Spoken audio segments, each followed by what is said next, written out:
nananjanaka 12 lahy i Jakoba fa nisy iray tiany mihoatra noho ny hafa dia i Josefa. Nomeny akanjo tsara tarehy maro loko izy. Nialina ny Josefa nefa ny ralahany ka nankahalaza azy izy ireo.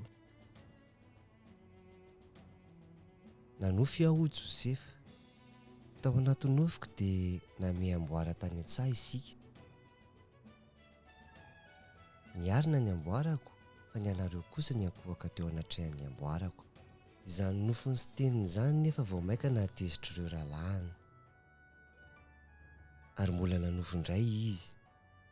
Indreo ny masoandro sy ny volana ary nikitana ny ankohaka teo anatrehako. Vao maika tezitra tamin'ireo ralahany sy ny rainy nandre izany. Dia niteny mafy azy ny rainy ka nanao taminy hoe tianao hiankohaka aminao ve izao sy ny ralahanao? Indray andro nirahan'i Jakoba ho any an-tsaha i Josefa hijery ny ralahany sy ny biby fiompy. Voatazan'ireo nefa Josefa dia nikasainy ho vonoiny. Fa Robena nanoro-hevitra azy ireo ny tsy hamono azy.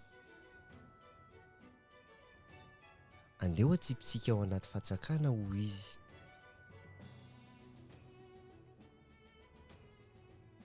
Nendan'izy ireo ilay akanjo maro loko tsara tarehy ka natsipiny tao anaty fatsakana Josefa. Nisy mpivary mandeha Ismaelita nandalo any Egipta tamin'izany ka namidin'ireo ralahany tamin'ireo Ismaelita Josefa mba ho andevony. Vola 20 vola fotsiny namidianany azy.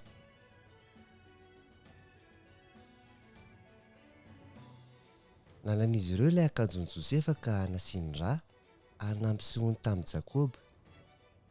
Nampitomany mafy an'i Jakoba ny nahita ilay akanjo feno rà.